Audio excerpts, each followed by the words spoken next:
Hello and welcome to FPL Mate, your best mate for fantasy Premier League content for the 2021-22 season. My name is Dan and welcome to part 2 of my team selection video, of my Gameweek 22 team selection video, where we will have a look at how I would line up if I were to play a free hit. Now, I don't actually know for sure if I'm going to play a free hit still. You'll have to wait until the deadline stream to find out exactly what I do. Also, I'm going to try and keep this video fairly brief because I know there's not too long until the deadline now. But yeah, I just wanted to show you what I would do if I were to free hit. And maybe this will help you guys if you are thinking of free hitting as well. You'll kind of want to compare your team to my ideas, or you just want some like a kind of rough template to work from. Then hopefully this video is going to provide that for you. So guys, if you do enjoy this video, please do leave a like and do subscribe as well if you aren't new around here. Massively appreciated, of course. Without further ado, let's get up the blank pitch. A blank pitch, and we can pick any players we like for one game week only. Who are we going to go for? Well, we can pick anyone in the world. We can pick anyone in the world. I've got a pretty decent budget as well, guys, by the way. So if this team is seems super expensive, I do apologise, but I will suggest some players you can kind of switch out as well. But we're going to start off in goal, of course, as we always do, with De Gea. I do think De Gea is the best goalkeeper to go for this double game week. So if you already have De Gea in your team without free hitting, then I think that's a really good start for you, right? And if you are on a free hit, I don't really see any other goalkeeper that you really go for. I feel like De Gea is the really, really obvious goalkeeper to go for in this game week if you are on a free hit. Aston Villa and Brentford, both away games, but both games in which you can see, not too many goals. You can't see, Aston Villa, you maybe think that they will probably score a goal against, Manchester United, but it's not going to be a lot of goals. Brentford, on the other hand, we do feel like that's a really good chance of a clean sheet for Manchester United there. And you know what as well? De Gea will make a lot of saves, and that's kind of what it's all about, really. De Gea, over the past few game weeks, has been forced to make so many saves. That's kind of just the Manchester United that we're seeing at the moment, and he's such a good goalkeeper that he is actually making these saves and preventing goals. So lots of saves means lots of points, bonus points, particularly if we've got looking at a clean sheet. If De Gea, makes saves, keeps a clean sheet in the same game, you could imagine that happening against Brentford, for example. We could be talking about an 8 or 9 pointer in that game alone. If he keeps it down to just one goal conceded and maybe a few saves there as well, then he could potentially get a nice 3-pointer against Aston Villa, and suddenly we're looking at double digits for De Gea, and that's really, really possible. It's not a far-fetched thing to say at all, to say that De Gea could very easily get a double-digit haul in this double game week. So yeah, really good goalkeeper to go for straight away. Into defence, we've got Trent.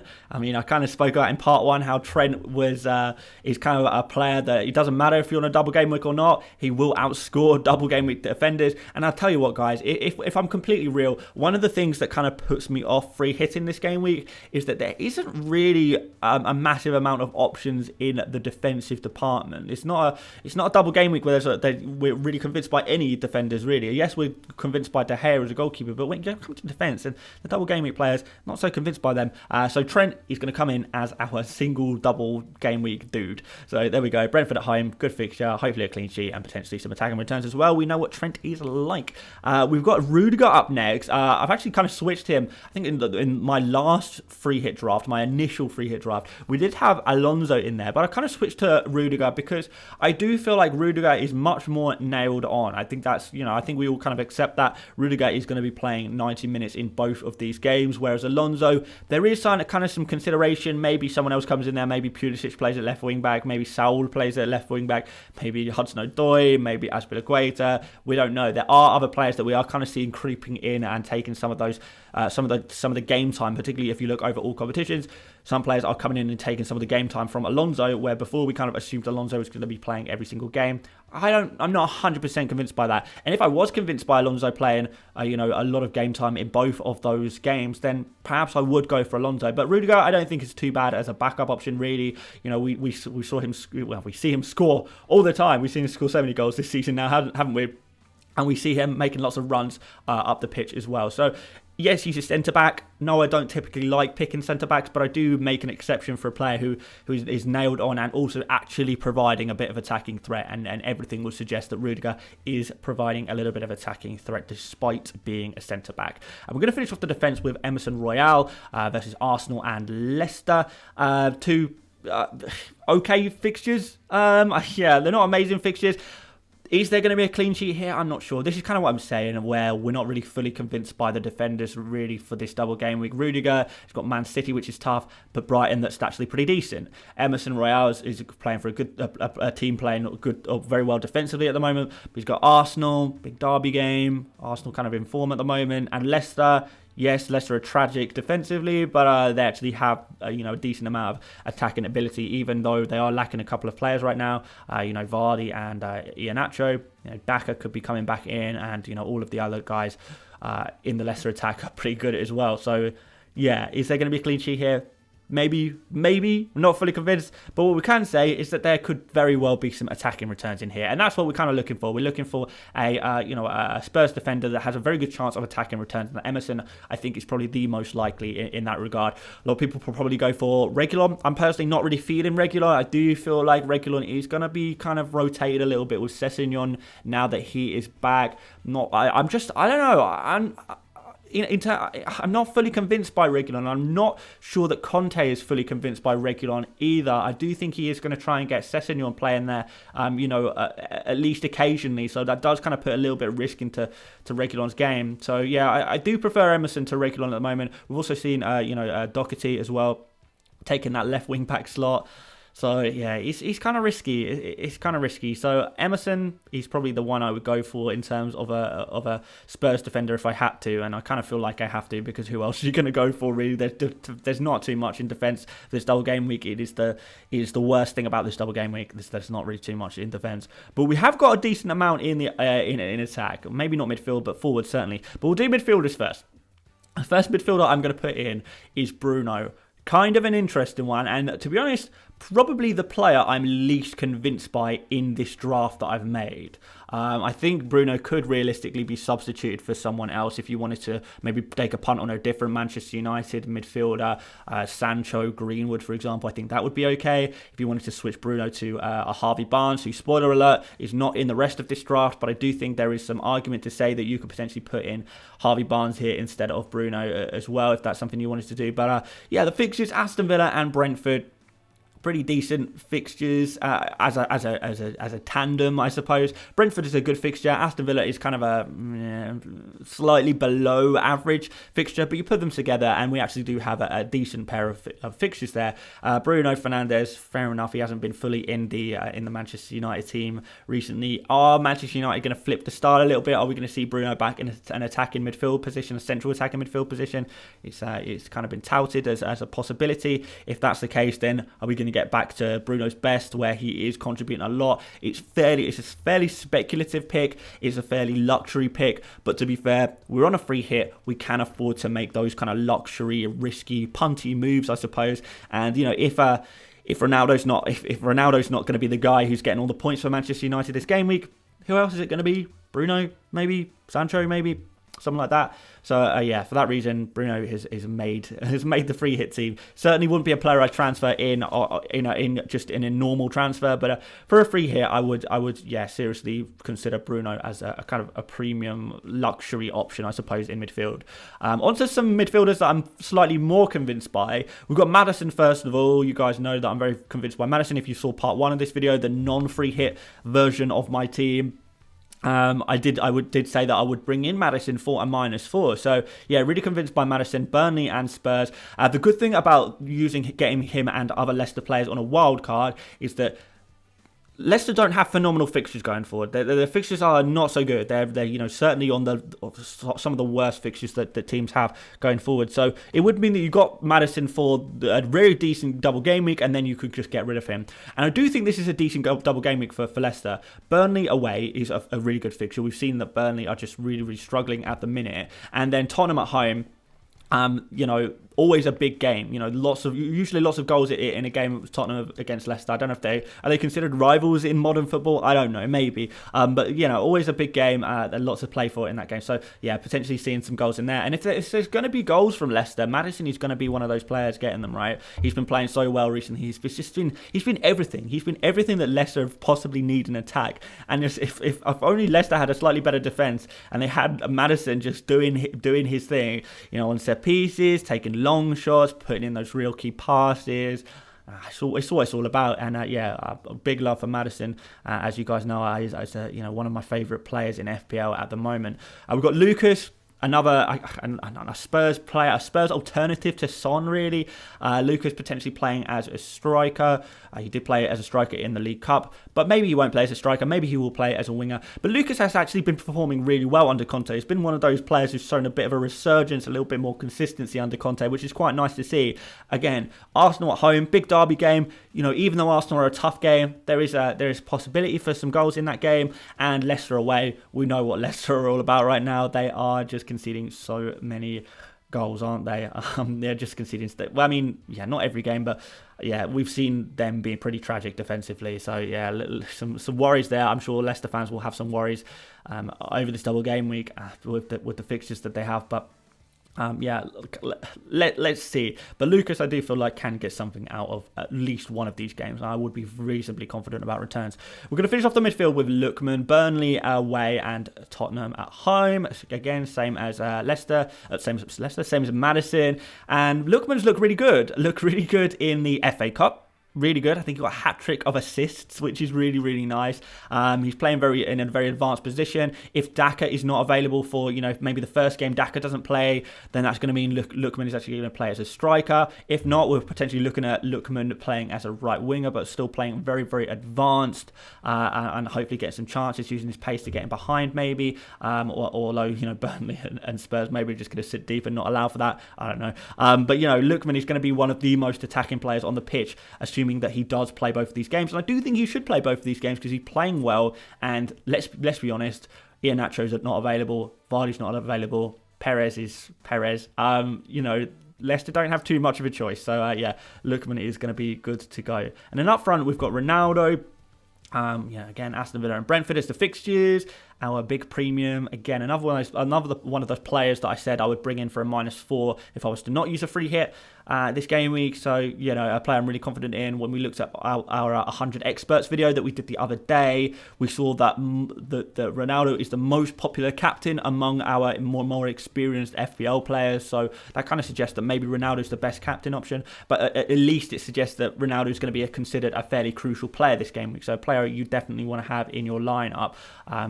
If Man United are scoring, it's most likely going to be Ronaldo. He's dominating the underlying stats for Manchester United in terms of their attackers right now, and the actual stats, the actual output. He's dominating that as well. So if we're going for one Manchester United attacker, it has to be Ronaldo. It just has to be Ronaldo. And then anything after that is kind of secondary luxury, whatever you want to call it. We've got Kane, Arsenal and Leicester. Kane, I'm actually really like because Arsenal and Leicester are two of Kane's favourite fixtures to play in. These are two fixtures that he always does so well in. So even though Arsenal kind of tough on paper, Leicester a lot easier on paper, I suppose. There's not going to be Son there. Is that going to make Kane better or worse? Well, we don't know if it's going to make him better or worse, but it certainly will mean that Kane is going to be the focal point in this Spurs team more so than ever. And he's on penalties as well, which is always good. I guess we could say the same about Ronaldo as well. Overall, Kane, you look at these fixtures and you look at Harry Kane and you look at Harry Kane kind of getting back into the form a little bit. Kane is actually, shooting a hell of a lot more than any other player in the Premier League per 90 at the moment. So that's really nice to see. He's a really good player to have for this game week. It'd be nice to take a 1 week punt on him when the fixtures in the future are kind of okay, but it would be nice to take a 1 week punt on Kane because he is one of those players that does worry you a little bit. He's not a player that you would typically consider captaining on any given game week, is he really? Maybe just he takes up a lot of budget as well. So long term, is it a player you'd want? Maybe.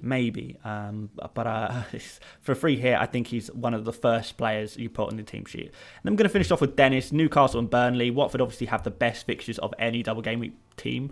I think we'll all agree with that. And these are two very good fixtures indeed, Newcastle and Burnley. And Dennis, as long as he can commit to the form that he's shown so far this season, he's going to be on for another banger. And this, I believe, is the ultimate trio up front. These 3 forwards. To have these 3 forwards in this double game week, going to be absolutely incredible. So let's have a look at the subs, guys. We've got Sondergaard. He plays, who cares who he plays against, because he's 3.9 million, and that's why he's in the free hit team, because he's the cheapest possible goalkeeper. But he's a 3.9 million Wolves goalkeeper if you want to go have a look at him. We've got Mac Allister, pretty cheap midfield option there. He plays Crystal Palace and Chelsea, so, you know, maybe an okay backup option to have there. We've got Loughton playing against Leicester and Watford. 2 home games for Burnley. Burnley not showing great form, but, you know, we know that Burnley occasionally do dig in and grind out a 0-0 or a 1-0. So maybe that's going to happen in one of the 2 games. And if so, it would be nice to have that backup as well. He's not a bad backup to have at all at 4.4 million. And finally, we've got Simicast. Again, who cares who he plays, because we're only getting him in because he's 3.7 million. Super cheap defender. Cheapest possible defender, just to fill in the holes.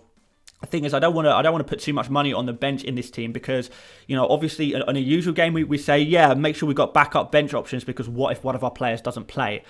You know, what if one of the games gets called off? But the thing is, you would need, but because the starting 11 has so many double game week players, you would need both of the games to be called off before you know the player's actually substituted. If a player plays one game and not the other, they don't get substituted off of that. They still play and they still get locked into the first 11. So, you know, the bench, if you're picking primarily double game week players, the bench is not actually going to be that useful to you. So I'm not too worried about putting too much money on the bench, as long as we have a tiny bit of cover that I'm okay with. But yeah, again, not something I want to be going crazy with on the bench at all. But there we go. That's the starting 11. Let's or starting everything, I suppose.